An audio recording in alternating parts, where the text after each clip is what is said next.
സ്നേഹം, ദിവ്യസ്നേഹം, സ്നേഹം,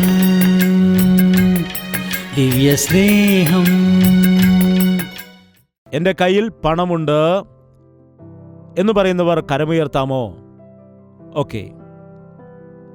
എനിക്ക് കുറച്ചാണെങ്കിലും ഒരു സമ്പാദ്യമൊക്കെ ഉണ്ട് എന്ന് പറയുന്നവർ കരമുയർത്താമോ?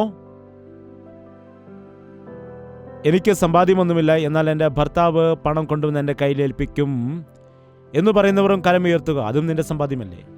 എനിക്ക് വരുമാനമില്ലെങ്കിലും എൻ്റെ പിതാവ് എന്നെ സഹായിക്കാറുണ്ട് എന്ന് പറയുന്നവരും കരമുയർത്തുക. ആരും സഹായിക്കാതെ എങ്ങനെയാണ് ജീവിക്കുവാൻ കഴിയുന്നത്? ഈ ലോകത്തിൽ മനുഷ്യൻ ജീവിക്കണമെങ്കിൽ പണം കൈകാര്യം ചെയ്യണം. പണത്തിൻ്റെ വിഷയത്തിൽ എങ്ങനെയത് കൈകാര്യം ചെയ്യണം, എങ്ങനെയത് ഉപയോഗിക്കണം, എങ്ങനെയത് വർദ്ധിപ്പിക്കണം, മൾട്ടിപ്ലൈ ചെയ്യണമെന്ന്, എങ്ങനെ ദൈവത്തിൻ്റെ ഹിതമനുസരിച്ചുകൊണ്ട് ദൈവത്തിൻ്റെ ഇഷ്ടപ്രകാരം പണത്തിൻ്റെ കാര്യങ്ങളിൽ ഞാനെല്ലാം കൈകാര്യം ചെയ്ത് ജീവിക്കണമെന്ന് എനിക്ക് അറിയണമെന്നുണ്ട് എന്ന് പറയുന്നവർ മാത്രം ഹല്ലേലൂയ പറയുക. എന്തിനാണ് ഹല്ലേലൂയ പറയുന്നത്?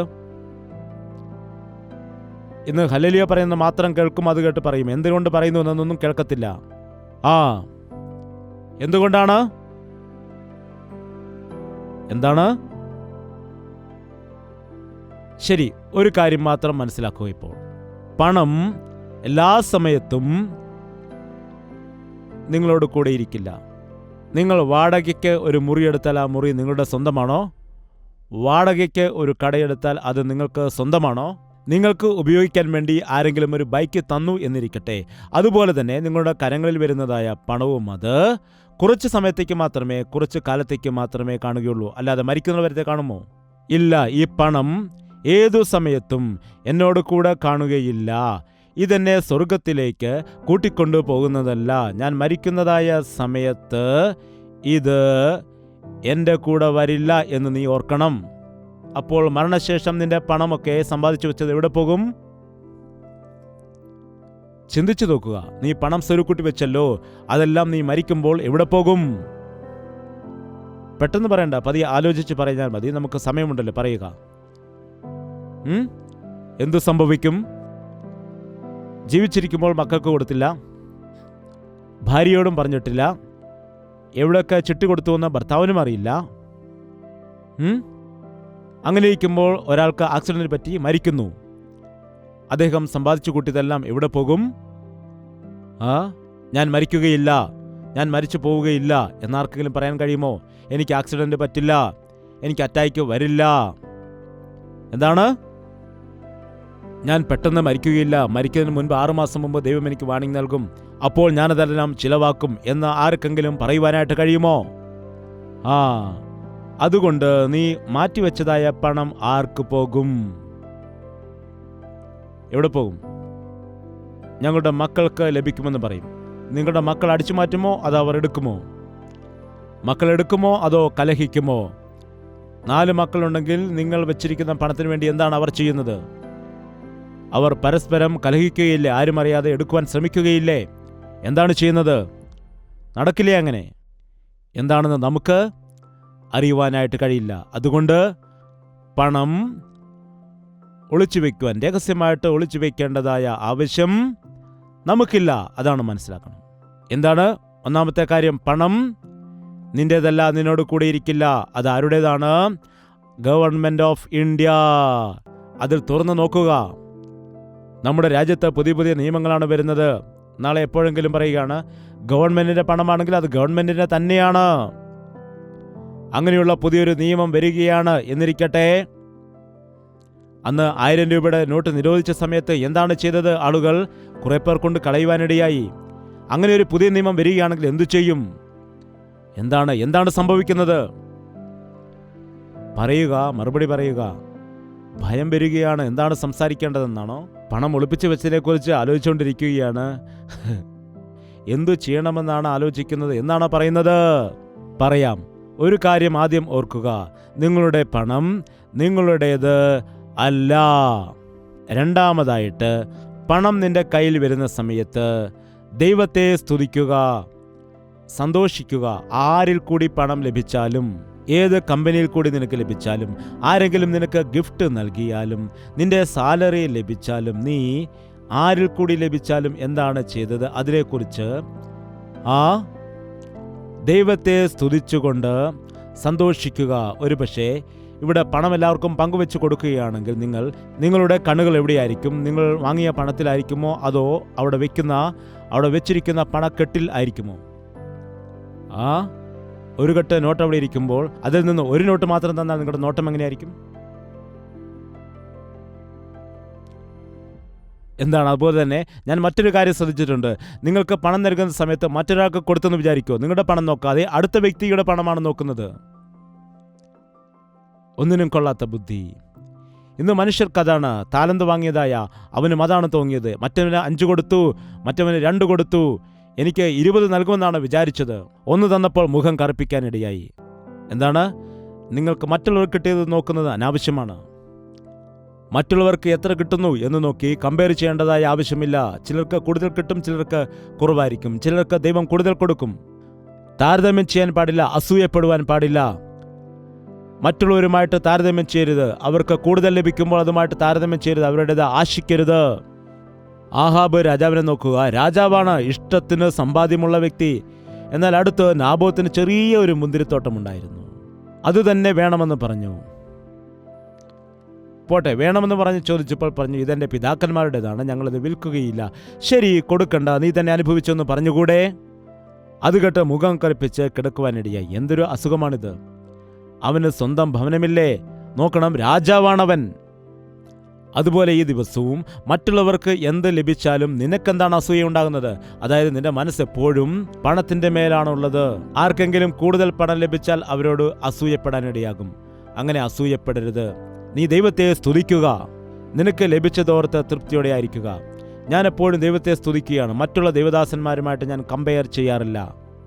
എന്നെക്കാൾ ദീനമായ സ്ഥിതിയിലായിരിക്കുന്ന ദൈവദാസന്മാരുണ്ട്. അതുപോലെ എന്നെക്കാൾ ഉയർന്ന സ്ഥിതിയിലായിരിക്കുന്ന ദൈവദാസന്മാരുമുണ്ട്. എന്നേക്കാൾ കൂടുതൽ വലിയ വലിയ സഭകളും അതുപോലെ വാഹനങ്ങളും കൂടുതൽ സമ്പാദ്യവുമുള്ള ഒരുപാട് ദൈവദാസന്മാരുണ്ട്. എനിക്കുള്ള പോലെ ഇല്ലാത്തതായ പാവപ്പെട്ട ഒരുപാട് ദൈവദാസന്മാരുമുണ്ട്. ഞാൻ കമ്പയർ ചെയ്യുകയാണെങ്കിൽ പാവപ്പെട്ട ദൈവദാസന്മാർ എൻ്റെ അത്രയും പോലും സമ്പത്ത് അവർക്കില്ലല്ലോ, അവർക്ക് വേണ്ടി എന്തെങ്കിലും ചെയ്യണമെന്നാണ് ചിന്തിക്കുന്നത്. അല്ലാതെ മറ്റുള്ളവരെ പോലെ ആകണമെന്ന് ഞാൻ ഒരിക്കലും ആഗ്രഹിക്കാറില്ല. അവരെ പോലെ ആകാനായിട്ട് എൻ്റെ തലമുടി പിടിച്ച് ഞാൻ വലിക്കില്ല. നിന്റെ മുടി പിടിച്ച് വലിച്ചാൽ നീ ഉയരുമെന്നാണോ വിചാരിക്കുന്നത്? ഒരിക്കലുമില്ല. എന്താണ്? ഉയർച്ച ഉണ്ടാകുന്നത് ഉയരത്തിൽ നിന്നാണ്. എന്താണ് ശ്രദ്ധിക്കേണ്ടത്? ഒന്നാമതായി, നിനക്കുള്ളത് നിന്റേതല്ല എന്ന് മനസ്സിലാക്കുക. രണ്ടാമത്, നിനക്കുള്ള കാര്യത്തിൽ സംതൃപ്തിയോടെ ആയിരിക്കുക. മൂന്നാമതായി, നിന്റെ കയ്യിൽ വന്നിരിക്കുന്നതായ പണത്തെ എങ്ങനെയത് വർദ്ധിപ്പിക്കണം, എങ്ങനെയത് മൾട്ടിപ്ലൈ ചെയ്യണം, എങ്ങനെയത് കൈകാര്യം ചെയ്യണം, എങ്ങനെയത് ചിലവാക്കണം, ഏത് കാര്യത്തിനു വേണ്ടി ഉപയോഗിക്കണം എന്നുള്ള വിഷയത്തിൽ ശ്രദ്ധിക്കുക. മാസത്തിൽ ഒറ്റയടിക്ക് ശമ്പളം ലഭിക്കുന്ന വ്യക്തികൾക്ക് ആ ശമ്പളം നോക്കുമ്പോൾ എത്ര ദിവസത്തേക്ക് അത് ആവശ്യമാണ്? 30 ദിവസത്തേക്ക് തികയണം. 30 ദിവസത്തേക്ക് തികയേണ്ടതിന് വേണ്ടി ആലോചിച്ചുകൊണ്ട് എനിക്ക് 30,000 രൂപ ലഭിച്ചു എന്നിരിക്കട്ടെ. ഞാൻ ദിവസവും എത്രയാണ് ചിലവഴിക്കേണ്ടത്? 10,000 ആണോ? 10,000 ആണ്. 3 ദിവസം കൊണ്ട് കഴിയും. 4-ാം ദിവസം കടം വാങ്ങേണ്ടി വരും. എത്രയാണ് ദിവസം, എത്ര ചിലവഴിക്കണം? അത് കണ്ട് ചിലവഴിക്കണം. ആദ്യത്തെ ആഴ്ചയിൽ ബില്ലുകൾ അടയ്ക്കണം, റെന്റുകൾ കൊടുക്കണം, കറണ്ട് ബില്ല്. അങ്ങനെ 1-ാമത്തെ ആഴ്ചയിൽ 2 ദിവസം കൊണ്ട് ഒരു 10,000 ചിലവാക്കിയാൽ ബാക്കിയുള്ള 22 ദിവസത്തേക്ക് എൻ്റെ പണം ഞാൻ എത്രയുണ്ടായിരിക്കണം? 20,000 രൂപ ബാക്കിയുണ്ടായിരിക്കണം. അതിന് ഉതകുന്നതായ രീതിയിൽ അല്പാൽപമായിട്ട് കുറച്ച് അല്പം കൂടിപ്പോയാൽ അടുത്ത ദിവസം അത് കണ്ട് ചിലവഴിക്കണം. അങ്ങനെ അത് തുലനം ചെയ്തുകൊണ്ട് പോകണം. ഇന്ന് 2,000 രൂപ മടക്കി സാരി വാങ്ങിയെന്നിരിക്കട്ടെ. വീണ്ടും 2,000 രൂപ ബിരിയാണി വാങ്ങാൻ വേണ്ടി ചോദിക്കുകയാണ്. ന്യായമാണോ? 2,000 രൂപയുടെ സാരി വാങ്ങിയല്ലോ, അതുകൊണ്ട് ഒരു നേരം പച്ചക്കറി കൂട്ടി കഴിച്ചുകൂടെ? ഈ മാസം മകന് സ്കൂളിൽ ഫീസ് കൊടുക്കാനിടയായി. എടാ, ഈ മാസം ഫീസ് കൊടുത്തിരിക്കുകയാണ്, അതുകൊണ്ട് ഇപ്പോൾ തന്നെ ഐസ്ക്രീം വാങ്ങാൻ എൻ്റെ കയ്യിൽ പണമില്ല, നൽകില്ല എന്ന് പറഞ്ഞുകൂടെ? അത് പറ്റില്ല. ഫീസ് കൊടുക്കണം, പിന്നെ ഓട്ടോയിൽ കയറ്റി അവിടെ വിടണം, എന്നിട്ട് പോക്കറ്റ് മണി കൊടുക്കണം, എന്നിട്ട് ഭക്ഷണമെല്ലാം കൊണ്ട് കൊടുക്കണം. അവസാനം എന്താണ് സംഭവിക്കുന്നത്? കടമുള്ളവരൊക്കെ കരങ്ങൾ ഉയർത്താമോ? സഹോദരി, നിങ്ങളുടെ ഭർത്താവിന് കടമുണ്ടെങ്കിൽ അത് നിങ്ങളുടെ കടമാണ്. അദ്ദേഹം മരിച്ചുപോയാൽ നിങ്ങൾ തന്നെ അത് അടയ്ക്കേണ്ടതായിട്ട് വരും. എൻ്റെ അടുക്കൽ വന്നിട്ട് അനേകർ പരാതിപ്പെടുന്നുണ്ട്. എൻ്റെ ഭർത്താവ് പണം അടയ്ക്കുവാൻ, കടം കൊടുക്കുവാൻ കഴിയാതെ 2 മക്കളെയും എന്നെ ഏൽപ്പിച്ചിട്ട് ആത്മഹത്യ ചെയ്യുവാനിടയായി. ഭർത്താവ് മരിച്ചു എന്ന് പറഞ്ഞ് കരഞ്ഞിരിക്കുമ്പോൾ കടക്കാർ വന്നിട്ട് വീട്ടിൽ പ്രശ്നമുണ്ടാക്കുകയാണ്. കഴിഞ്ഞ ദിവസം ഒരു സഹോദരി പറയുവാനിടയായി, ഭർത്താവ് കടം വരുത്തി വെച്ചിട്ട് അദ്ദേഹത്തിന് ഇഷ്ടപ്രകാരം പോകാനിടയായി. ഇപ്പോൾ ഞാൻ കടം വീട്ടണമോ, മക്കളെ വളർത്തണമോ, എൻ്റെ കുടുംബത്തിൻ്റെ കാര്യം നോക്കണമോ, എന്തു ചെയ്യണമെന്ന് എനിക്ക് യാതൊരു എത്തും പിടിയും കിട്ടുന്നില്ല. കരങ്ങൾ ഉയർത്തുക. അതുകൊണ്ടാണ് നിങ്ങളുടെ ഭർത്താവ് കടം വാങ്ങാൻ നിർബന്ധിക്കരുത്. വാങ്ങിക്കോ, ക്രെഡിറ്റ് കാർഡ് ഉണ്ടല്ലോ എന്നൊരിക്കലും പറയാൻ പാടില്ല. നിങ്ങൾ ബ്രേക്ക് ചെയ്താൽ അദ്ദേഹം ഒരിക്കലും മുമ്പോട്ട് പോകില്ല. നിങ്ങൾ ആക്സിലേറ്റർ കൂട്ടുകയാണ്. അപ്പോൾ ഡ്രെന്നും പറഞ്ഞ് കടം കയറാനിടയാകും. കരങ്ങൾ ഉയർത്തുക. കടങ്ങളുള്ള എല്ലാവരും നല്ലതായിട്ട് ഉയർത്തുക. ഇന്നു മുതൽ കടം വാങ്ങില്ല എന്ന തീരുമാനമെടുക്കുക. നിങ്ങൾ പണം ശരിയായി കൈകാര്യം ചെയ്യാത്തത് കൊണ്ടാണ് കടം ഉണ്ടാകുന്നത്. നിങ്ങളുടെ വരുമാനത്തിൽ കവിഞ്ഞ് നിങ്ങൾ ചിലവഴിക്കുന്നു. നിങ്ങളുടെ വരുമാനത്തിൽ കവിഞ്ഞുകൊണ്ട് നിങ്ങൾ ഉള്ള കാര്യങ്ങൾ ചെയ്യുന്നു. വിജയവാഡയിൽ വെച്ചൊരു സഹോദരിയെ കാണുവാനിടയായി. വന്നു പറഞ്ഞു, കടമുണ്ട്. അവരുടെ മുഖത്ത് രക്തമയം പോലുമില്ല. വളരെ ദുഃഖത്തോടെ പറയുന്നു. വളരെ നിരാശയോട് കടബാധ്യതയാണെന്ന് പറയുന്നു. ഒരിക്കൽ ഞാൻ ചോദിച്ചു, എത്ര കടമുണ്ട് എന്ന്. 5 ലക്ഷമാണെന്ന് പറഞ്ഞു. എന്താണ് ചെയ്യുന്നത്? ചെറിയൊരു ജോലി ചെയ്യുന്നു. എത്രയുണ്ട് ശമ്പളം? 10,000 രൂപയെന്ന് പറഞ്ഞു. 10,000 രൂപ ശമ്പളമുള്ള ഒരു വ്യക്തിക്ക് എങ്ങനെ 5 ലക്ഷം രൂപയുടെ കടം വീട്ടുവാൻ കഴിയും? എന്തുകൊണ്ടാണ് കടം വാങ്ങിയത് എന്ന് ഞാൻ ചോദിക്കുവാൻ ഇടയായി. അനുജത്തിയെ കെട്ടിച്ചുവിടാനാണെന്ന് പറഞ്ഞു. ഞാൻ പറഞ്ഞു, അന്ന് നിങ്ങൾ ഇതുപോലെ എന്നോട് വന്ന് ചോദിക്കുകയായിരുന്നെങ്കിൽ, അനുജത്തിയുടെ വിവാഹകാര്യമാണ്, എന്ത് ചെയ്യണമെന്ന് പറയാമായിരുന്നു. ഇപ്പോൾ ഞാൻ എന്താണ് ചെയ്യേണ്ടത്? എത്ര വർഷമായെന്ന് ഞാൻ ചോദിച്ചു. അപ്പോൾ പറയുകയാണ്, 2 വർഷമായി വിവാഹം കഴിഞ്ഞിരിക്കുന്നു. വിവാഹം കഴിഞ്ഞ് 2 വർഷമായിട്ട് 5 ലക്ഷം രൂപയുടെ പലിശ മാസം അടയ്ക്കുന്നു. മുതൽ ഒട്ടും അടയ്ക്കുവാൻ കഴിയുന്നില്ല. പലിശ മാത്രം അടയ്ക്കുവാൻ പോലും കഴിയുന്നില്ല. എന്താണ് സംഭവിക്കുന്നത്?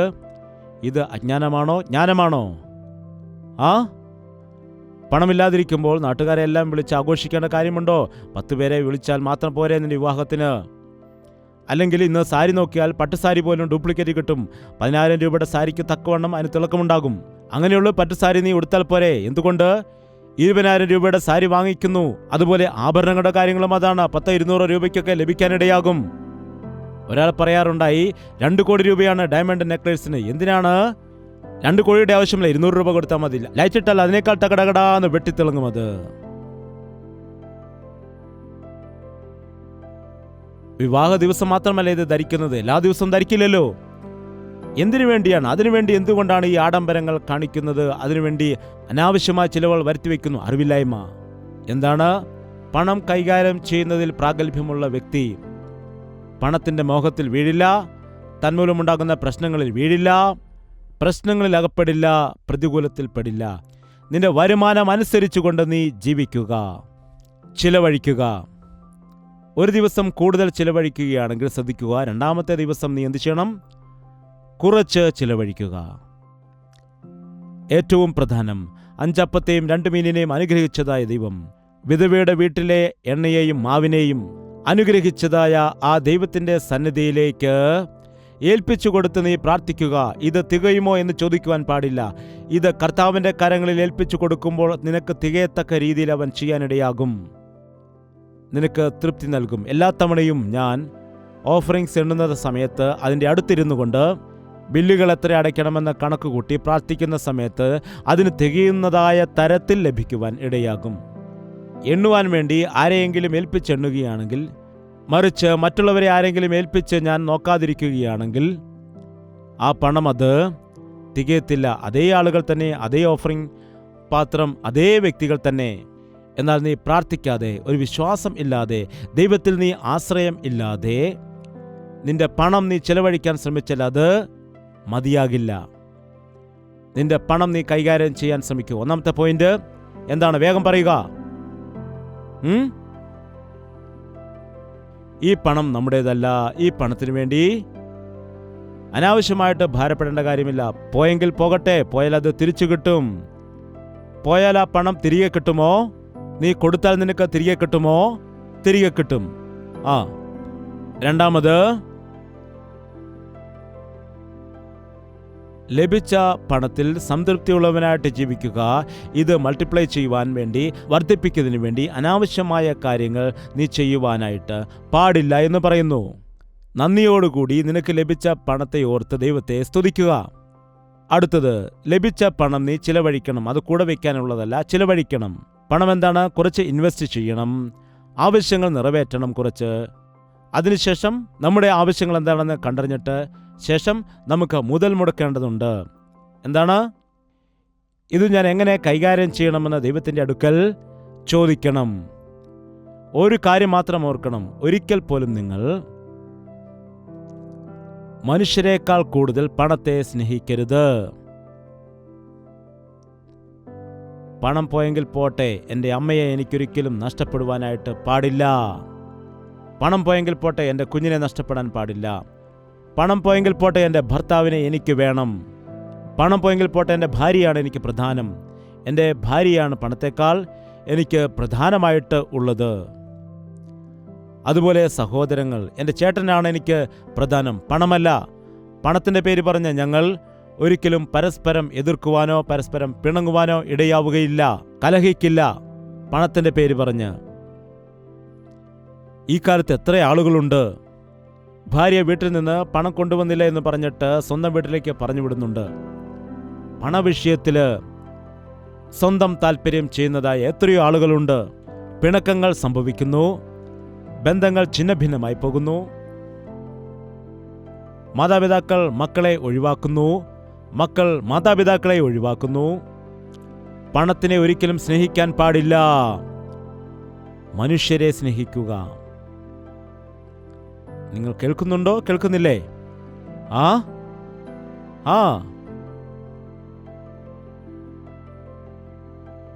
പണം കൊടുത്ത് മനുഷ്യരെ വാങ്ങാൻ ശ്രമിക്കുന്ന വ്യക്തികളുണ്ട്. പണം കൊടുത്ത് നീ നേടിയെടുത്താൽ പണത്തോടു കൂടി അതും നഷ്ടപ്പെടാനിടയാകും. നീ മനുഷ്യരെ നേടിയെടുക്കേണ്ടത് സ്നേഹത്തോടുകൂടിയാണ്, ആത്മാർത്ഥതയോടുകൂടിയാണ്. പണത്തേക്കാൾ കൂടുതൽ മനുഷ്യരെ സ്നേഹിക്കുക. ഞങ്ങളെപ്പോലെയുള്ള ദൈവദാസന്മാർക്ക് ഞാൻ എൻ്റെ പണത്തേക്കാൾ ദൈവത്തിൻ്റെ ശുശ്രൂഷയെയാണ് കൂടുതൽ സ്നേഹിക്കേണ്ടത്. ദൈവദാസൻ പണത്തെ കണ്ടുകൊണ്ട് ദൈവവേല ചെയ്യരുത്. ദൈവത്തെ സ്നേഹിച്ചുകൊണ്ട് ദൈവവേല ചെയ്യണം.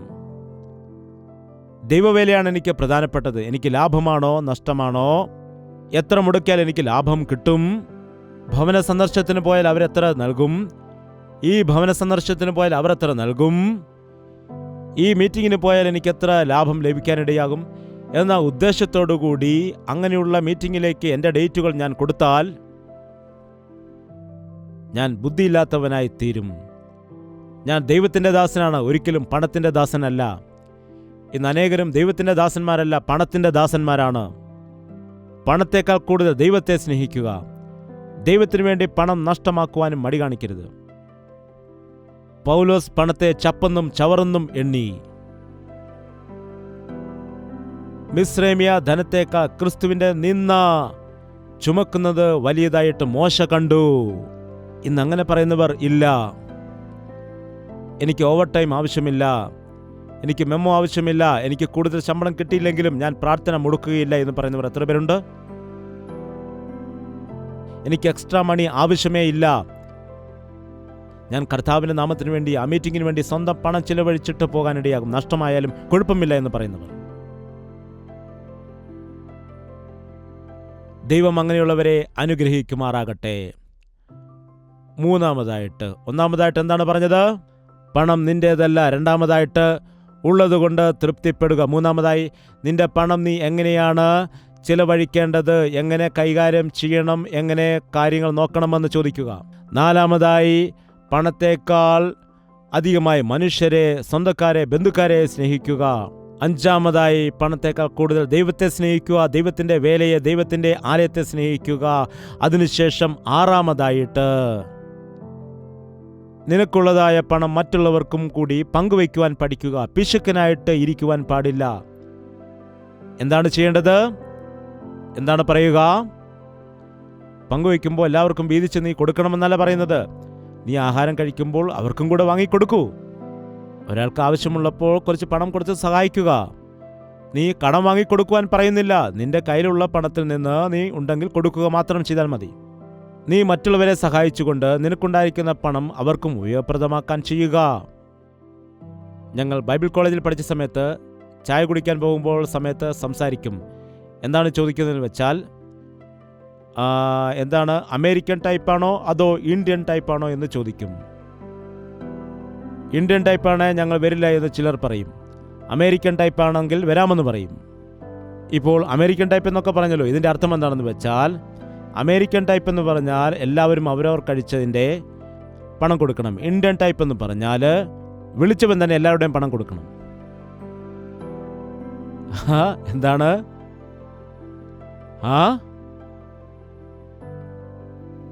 ഇടയ്ക്കൊക്കെ മറ്റുള്ളവർക്കും ആഹാരം വാങ്ങിച്ച് കൊടുക്കുക. യേശുവിലുള്ളതായ സ്നേഹം കാണിക്കൂ. പാവപ്പെട്ടവർക്ക് എന്തെങ്കിലും പങ്കുവയ്ക്കുക. നിങ്ങൾക്ക് 2 വസ്ത്രമുണ്ടെങ്കിൽ എന്താണ് പറയുക? 1 കൊടുക്കണമോ? എനിക്കാകപ്പാടെ ഉള്ളതേ 2 എണ്ണമാണ് എന്ന് പറയുമോ? നിങ്ങളുടെ വസ്ത്രങ്ങളെ മറ്റുള്ളവർക്ക് കൊടുക്കുക. ചിലത് ഇറുക്കമായവയുണ്ട്, ചിലത് വണ്ണം കൂടിയതുണ്ട്, അവ കൊടുത്തുകൂടെ? ചില വസ്ത്രങ്ങൾ നിങ്ങൾക്ക് ഇഷ്ടമല്ല, അത് ധരിക്കില്ല. അതെപ്പോഴും അലമാരയിൽ തന്നെ അങ്ങനെ തന്നെ വെക്കുകയാണ്. ആ വസ്ത്രം ഇഷ്ടമല്ലെന്നാണ് പറയുന്നത്. എന്തുകൊണ്ടാണ് ഇഷ്ടമല്ലാത്തത് അറിയില്ല. അതിൻ്റെ കളർ ഇഷ്ടമല്ലാത്തതാണോ അതോ തയ്യൽ ഇഷ്ടമല്ലെന്നാണോ എന്താണെന്ന് അറിയില്ല. ചിലർക്ക് അങ്ങനെയുണ്ട്. അങ്ങനെയുള്ള വസ്ത്രങ്ങൾ നിങ്ങൾക്ക് ആർക്കെങ്കിലും കൊടുത്തുകൂടെ? നിങ്ങളുടെ വസ്ത്രങ്ങൾ ഷെയർ ചെയ്തുകൂടെ? നിങ്ങളുടെ പണം ആർക്കെങ്കിലും കൊടുത്ത് സഹായിച്ചുകൂടെ? പാവപ്പെട്ടവനെ സഹായിക്കുന്നവൻ, കടം കൊടുക്കുന്നവൻ ദൈവത്തിന് കടം കൊടുക്കുന്നു. ഏതെങ്കിലും ബാങ്കിലിടാനാണ് നിങ്ങൾ ശ്രമിക്കുന്നത്. എന്നാൽ നിങ്ങൾ പോകാനിരിക്കുന്ന സ്വർഗത്തിൽ നിങ്ങൾക്ക് സമ്പാദ്യമുണ്ടോ? അതിനെക്കുറിച്ച് അറിവുണ്ടോ? നമുക്കറിയാം സ്വിസ് ബാങ്ക് അതുപോലുള്ള ബാങ്കിൽ അവിടെയൊന്നും നമുക്ക് സമ്പാദിക്കുവാനായിട്ട് കഴിയില്ല. എന്നാൽ ഹെവൻലി ബാങ്കിൽ പണം സമ്പാദിക്കാൻ എന്താണ് ചെയ്യേണ്ടത്? പറയുക. പാവപ്പെട്ടവരോട് കരുണ കാണിക്കണം. ദൈവനാമത്തിൽ 1 ഗ്ലാസ് പച്ചവെള്ളം കൊടുത്താലും അതിന് പ്രതിഫലമുണ്ട്. നിങ്ങൾ അങ്ങനെ തന്നെ ചെയ്യണം. നിങ്ങളുടെ പണം കൊണ്ട് വാങ്ങി നിങ്ങൾ അനുഭവിക്കുന്നതിനേക്കാൾ കൂടുതൽ നിങ്ങളുടെ പണം ആർക്കെങ്കിലും കൊടുക്കുമ്പോൾ കിട്ടുന്നതായ സംതൃപ്തി വളരെ വലുതാണ്. നിങ്ങൾക്കൊരുപാട് സംതൃപ്തി ലഭിക്കും. നിങ്ങൾക്കുള്ളത് മറ്റുള്ളവർക്ക് പങ്കുവയ്ക്കാനായിട്ട് നിങ്ങൾ ശീലിക്കണം. അവസാനം 7ാമത്തെ വിഷയം എന്താണെന്ന് വെച്ചാൽ, പണത്തെക്കുറിച്ചുള്ള വിഷയത്തിൽ വിശ്വസ്തനായിരിക്കുക. ടാക്സ് അടയ്ക്കുന്ന വിഷയത്തിൽ വിശ്വസ്തനായിരിക്കുക. ദശാംശം കൊടുക്കുന്ന കാര്യത്തിൽ വിശ്വസ്തനായിട്ട് ഇരിക്കുക. നീ ചിലവഴിക്കുന്നതായ സമയത്ത് നിസ്വാർത്ഥതയോടെ ചിലവഴിക്കുക. കള്ളക്കണക്കുകൾ എഴുതരുത്. അന്യായം ചെയ്യരുത്. വഞ്ചന കാണിക്കരുത്. കള്ളം പറയരുത്. പണത്തെ സംബന്ധിച്ച് കള്ളം പറയുവാൻ പാടില്ല. ഇവയെല്ലാം അനുഷ്ഠിക്കാൻ വളരെ എളുപ്പമുള്ള കാര്യമാണോ? പറഞ്ഞതൊക്കെ എളുപ്പമുള്ളതാണോ? ആണെന്നാണോ? ഹബ്ബോ, അത്ര വലിയ ഭക്തന്മാരാണോ നിങ്ങൾ? എന്തുകൊണ്ടെന്നാൽ ദ്രവ്യാഗ്രഹം, ദ്രവ്യം മോശമാണെന്ന് പറയുന്നില്ല. ധനത്തിന്റെ മേല് നിനക്കുള്ളതായ ദൃഷ്ടി, ധനം സംബന്ധിച്ച് നിനക്കുള്ളതായ ആഗ്രഹം, ധനം സംബന്ധിച്ച് നിനക്കുള്ള ചിന്താഗതികൾ, ആ പണം കണ്ടാൽ പിന്നെ നേരെ അങ്ങോട്ട്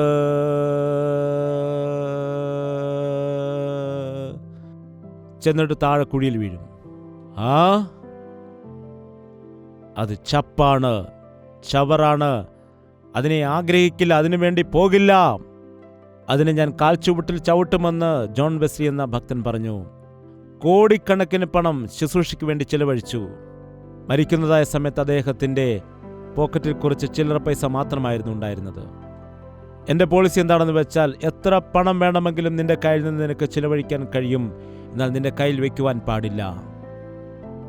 നിങ്ങൾക്കറിയാമോ, ഞാൻ ഇടത്തെ കൈ കൊണ്ടാണ് പണം എണ്ണാറുള്ളത്, വലത്തെ കൈ കൊണ്ട് എണ്ണാറില്ല.